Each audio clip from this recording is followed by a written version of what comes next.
peace in a global world? Is peace attainable, or are we always cursed to fight? And how does globalization tie into all of this? This is Tori Del Signor. And Caitlin Hempling bringing you the answers. What is globalization? How has it affected our lives, and how can it be utilized to combat global issues? In his piece, Globalization, a very short introduction, globalization is a set of social processes that appear to transform our present social condition of conventional nationality into one of globality. This means that we are functioning as a global community and not as a local or national community. Globalization is accomplished through many means, some of which include trade, technology, and national relations. There has been a large boom in globalization due to the exponential growth and accessibility of technology for communication. To understand cultural ideas and methodologies.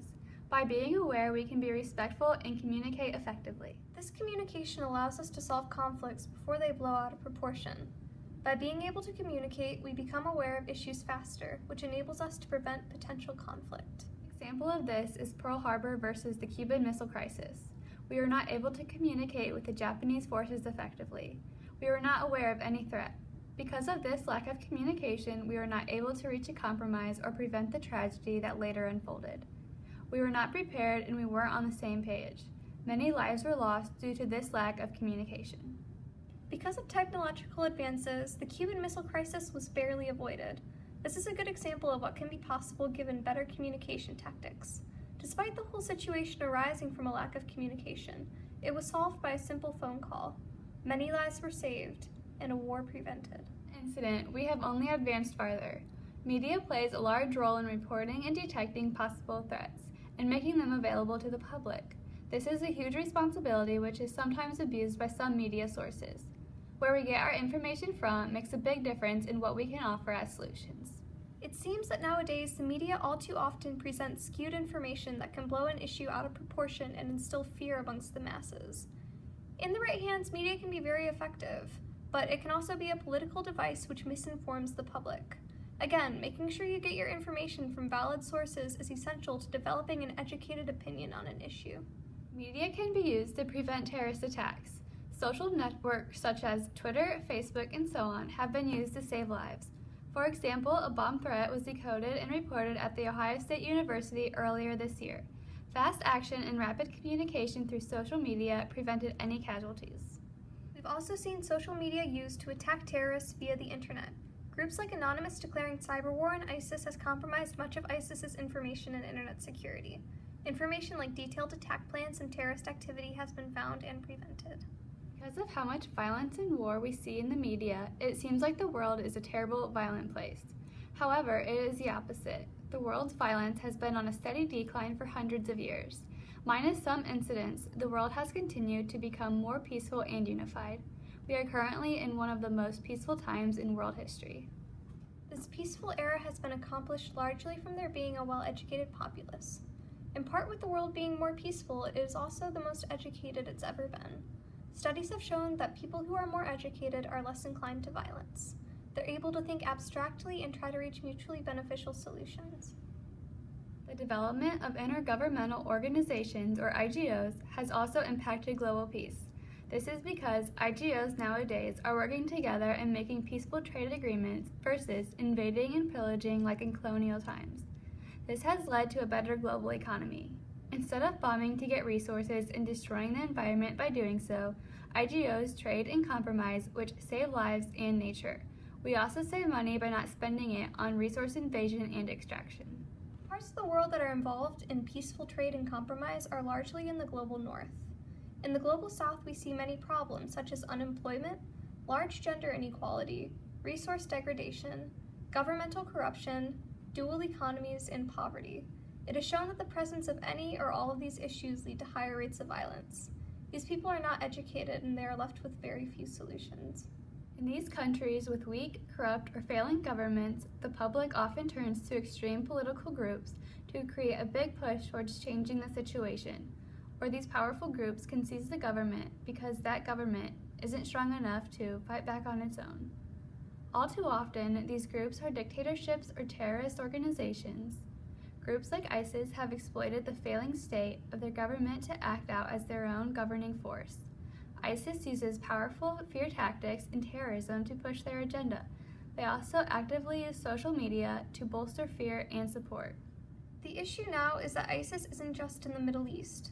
Good or bad, through globalization, their ideas have taken root in other countries.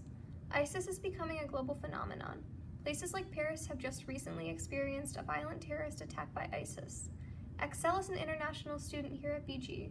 She lives in Paris, and this is our interview with her about her opinions on ISIS and how it has affected her as a citizen of France and Paris. How did you find out about the Paris bombings, and what were your immediate thoughts on it? When I first knew about it, I was off campus, so I didn't have Wi-Fi, so I went back on campus, and then I received all those messages from people on campus and people in the residence hall that were worrying about me. But strangely enough, the first time I heard about it was from American people.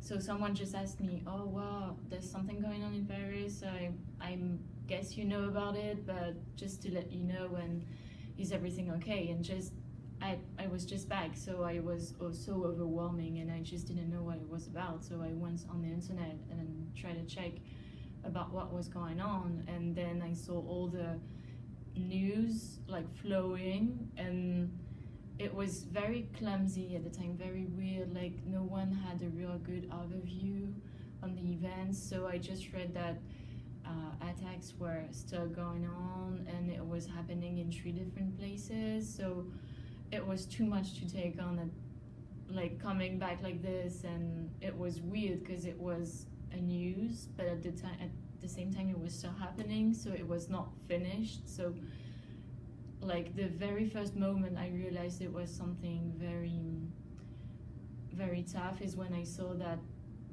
they were starting counting the dead people.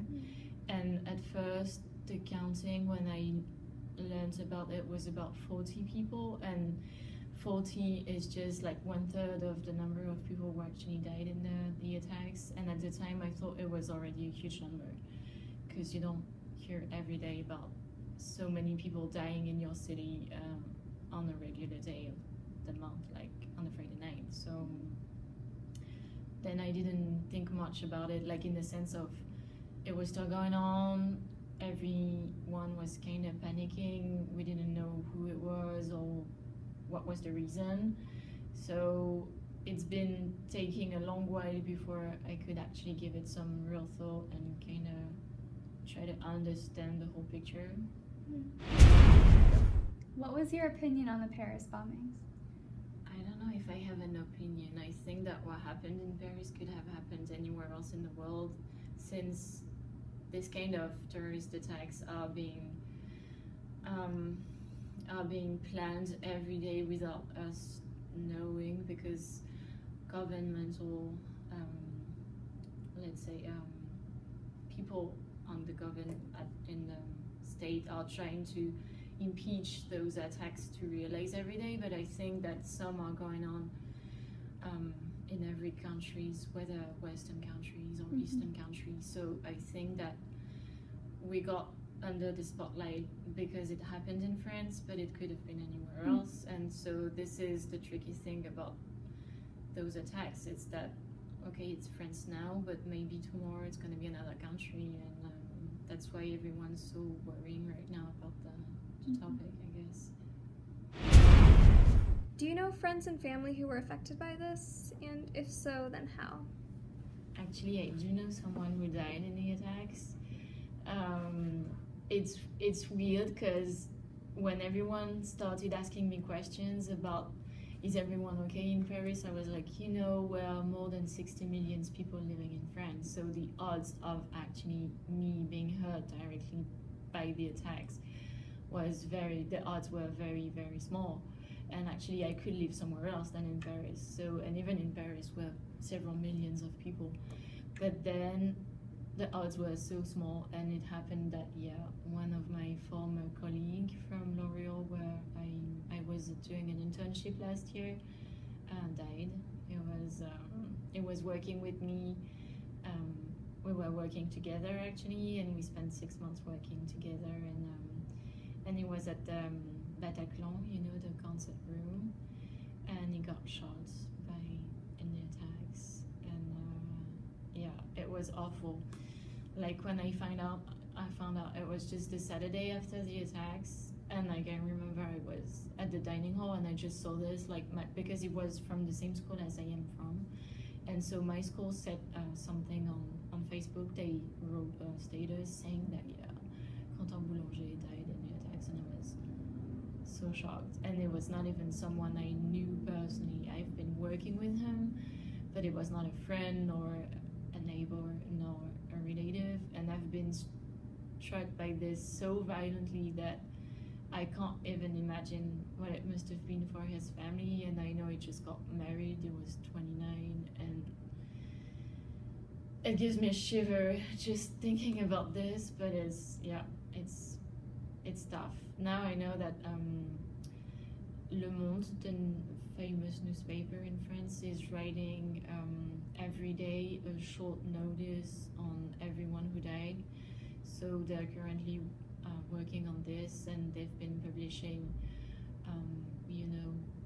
biography of all the people who died in the attacks. And I think this is a tribute that is very moving that they're paying to those people. But I'm still waiting for the one about that person I knew. But yeah, it's sad. What are your last thoughts, or do you have any solutions? I think right now many people are pushing for more tolerance because Muslims are being they're not under attack, but many people are gonna get strong positions about them, like because many people think that radical Islam is just regular Islam, and in France Islam is the second religion, so there are actually many Muslims in France. And I know that every day they face police controls and even some, let's say, people in the street, they're gonna insult them and this kind of nasty things. So I think right now we shouldn't divide. Like everyone should be should seek union under the country, under the ideal that we seek in the republic and democracy. So which means everyone should have a right to express themselves. But I know it's gonna be tough. Like we've had elections in France recently, like it was last Sunday, for who's gonna take the lead on every region of France. And at the first round we have an extremist party from the extreme right wing that made huge scores, and they're playing on this fear of foreign people and this fear of foreign, like let's say Islam and other religions, and everyone got really scared. So in the end, at the second run, they won no region at all because people got, they got on they mobilized. I don't know how to say, but they went massively to vote to impeach this party to have any region. So in the end, it went okay. But I think we have a real work on tolerance and acceptation, and we need to talk. Really, we need to talk about what's going on, and to promote unicity in the country. So The thing is, these ISIS members were not from Syria, or even the Middle East for that matter. They were second-generation French citizens. Similarly, in Belgium, the ISIS members who bombed a Brussels neighborhood were Belgian and French citizens. The goal of ISIS is to spread its ideas and its fear. We as a global community cannot give them the power to do this. From hacking to preventing attacks, we need to focus on deconstructing the legitimacy and secrecy of ISIS. By unifying against ISIS, we will grow closer as a global community and prevent further harm from being done at the hands of terrorists. So what are our solutions? How do we end global and civil wars and live in peace? Education is part of the solution. As stated before, the more educated a group of people are, the less violence there is amongst those people. By educating the world, we would be able to solve far bigger problems beyond just violence and war. We could have a global think tank to solve all of the world's problems, from sustainable energy solutions to finding a cure for cancer. Part of the solution would be to de-incentivize war, to make the cost not outweigh the gain. If we make it more beneficial to just get along or compromise, then that would save lives and large quantities of money that would have instead gone to war funding. The less money we have going to our already disproportionately large military spending means more money for us and more money to put towards the global problem solving. Lastly, to make all this work, we need to focus on communication and rethinking global problem solving, creating a global summit that actually works. We've already talked about how communication and globalization has prevented many national disasters and violence. We need to actually work together as a global community to start solving problems. We've seen success with groups like Asian, who's not part of the larger global community. Even without our help, they've been successful. We are one world. We can't ostracize one group or country. We need to work past our differences and find common ground. The problems we would be solving are global poverty and ending the poverty trap, ending dual economies, deconstructing corrupt governments, which in turn will lead to the end of civil wars. We can see the problems. We can speculate about solutions. Ultimately, we need to band together as a global community to get started. As Thomas Friedman said, we have exactly enough time starting now.